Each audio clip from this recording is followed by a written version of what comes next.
Sim, eu sou o professor Bairros e no tutorial de hoje nós vamos ver o que acontece se ligar um indutor ou capacitor ou uma bateria na saída do retificador. Todo mundo sabe como funciona um retificador alimentando uma carga resistiva, mas será que muda muito quando mudar o tipo de carga? É isso que veremos nesse tutorial. Vamos lá? O nosso estudo começa olhando para o retificador ideal, um retificador de meia onda. Ele é simples, mas vai servir perfeitamente para explicar as coisas estranhas que acontecem quando mudar o tipo de carga. Primeiro, pensando no comportamento ideal dos componentes. Depois, vamos ver o que acontece no circuito que não é tão ideal assim. Então, para essa análise, vamos usar algumas suposições simplificadoras. O diodo é ideal. A queda de tensão nele, quando estiver conduzindo, é zero e não tem corrente reversa alguma. A corrente de fuga é zero. Quando o diodo estiver inversamente polarizado, a corrente é zero. O tempo de ativação e desativação do diodo é zero. Ele liga e desliga imediatamente. A tensão na linha C é senoidal e não vou considerar as impedâncias parasitas, como a impedância da linha, a reatância do transformador e por aí vai. Os terminais de corrente contínua estão conectados a um filtro ideal que mantém a corrente em cada ciclo em seu valor médio. Resumindo, os diodos não têm queda de tensão ou corrente de fuga, a comutação é instantânea, a fonte de tensão é senoidal, a corrente contínua na carga é constante em cada ciclo.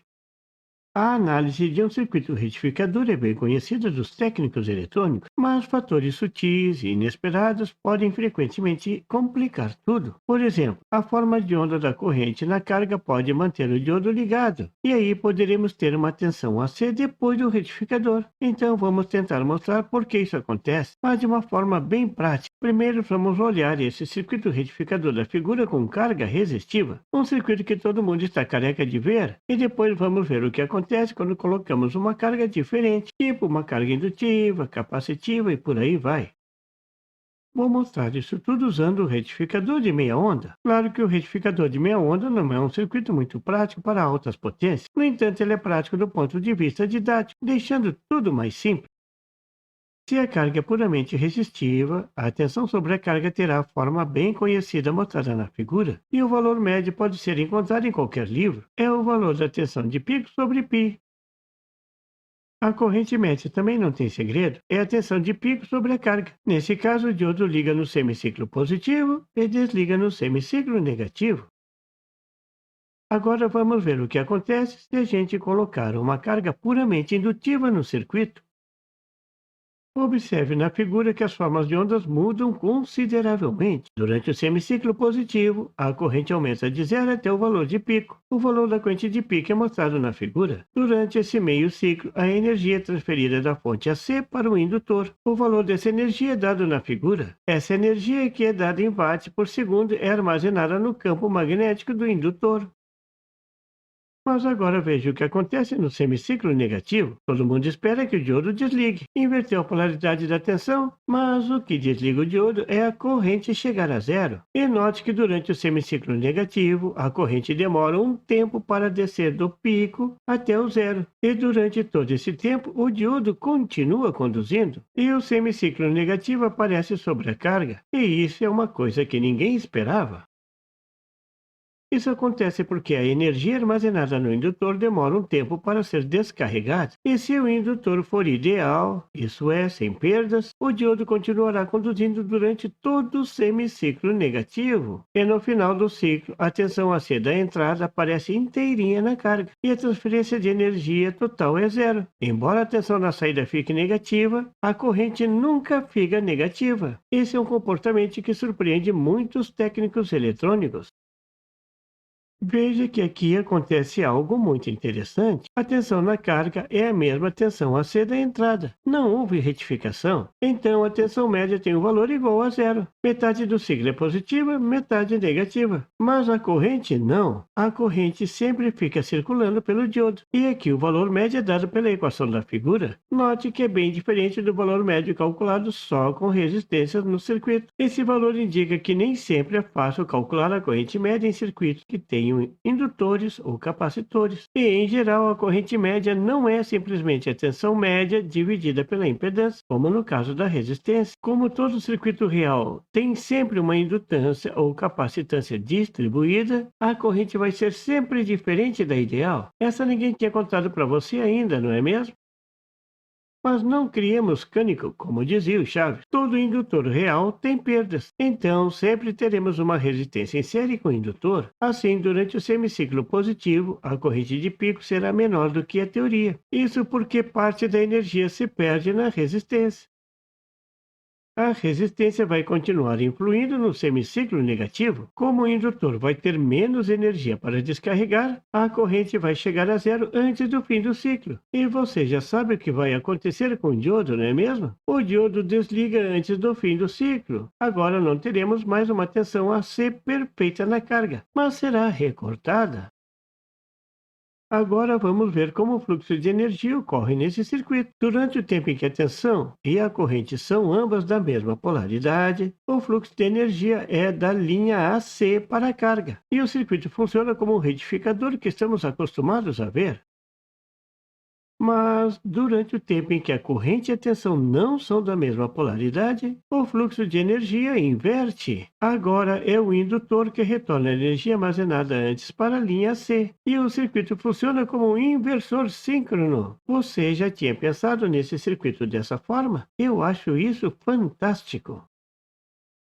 Mas, com a presença da resistência, a gente viu que o diodo corta antes de terminar o ciclo. Então, nem toda a energia retorna para a fonte AC. Agora, o circuito tem uma tensão média positiva e poderá aproveitar essa energia absorvida. Tudo pela presença da resistência no circuito. Se a constante de tempo LR da carga for pequena, comparado com o meio ciclo do período da fonte AC, a comutação do diodo atrasa só um pouco, e a corrente circula todo o semiciclo positivo, e circula somente um pedacinho do semiciclo negativo, e a operação do circuito se aproxima daquele primeiro circuito somente com resistência. A carga recebe uma tensão praticamente retificada, mas muita energia é perdida na resistência.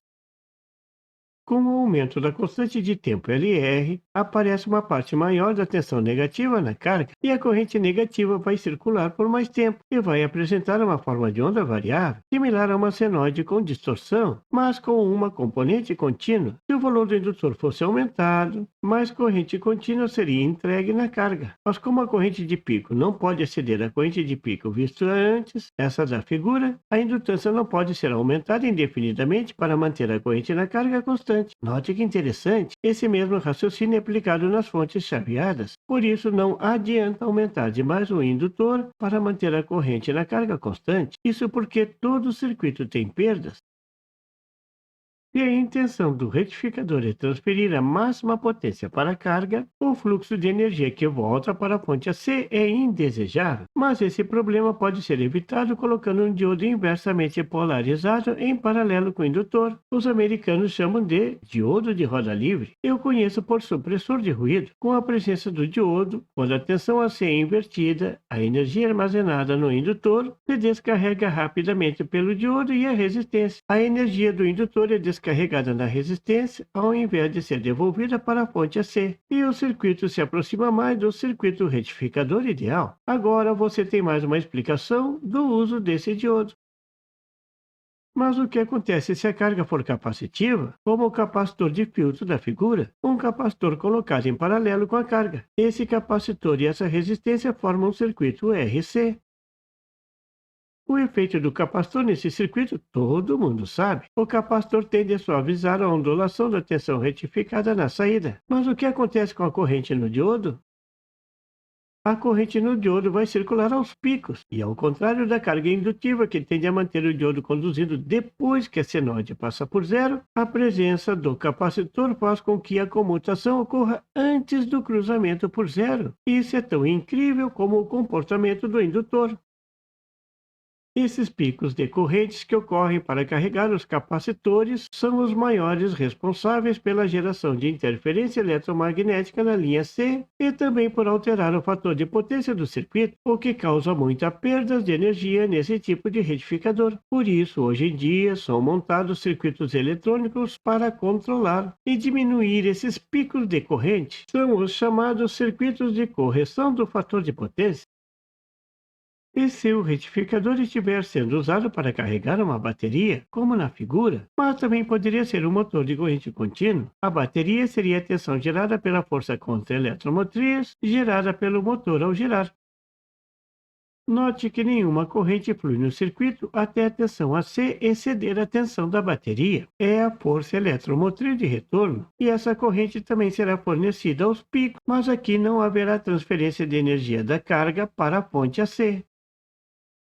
Mas se a bateria fosse invertida, agora durante o semiciclo negativo, a bateria estaria retornando energia para a carga AC. O diodo irá comutar antes do semiciclo positivo. Metade do ciclo a bateria é carregada e parte do semiciclo negativo ela é descarregada. Essa eletrônica tem cada uma que parecem duas. Você viu nesse tutorial o que acontece quando temos uma carga indutiva em um circuito retificador de meia onda. A tensão no indutor é bem diferente, mas colocando um diodo em paralelo com o indutor, podemos corrigir essa diferença. E quando coloca um capacitor ou uma bateria, o circuito também se comporta de forma bem diferente. Mas agora você tem uma boa ideia de o porquê que isso acontece. Bom proveito! E por favor, se você não é inscrito, se inscreva! E marque o sininho para receber as notificações do canal. E não esqueça de deixar aquele like e compartilhar para dar uma força ao canal do Professor Bairros. E não tem site? Tem sim! É www.bairrospd.com. Lá você encontra o PDF e tutoriais sobre esse e outros assuntos da eletrônica. E fique atento ao canal do Professor Bairros para mais tutoriais sobre eletrônica. Até lá!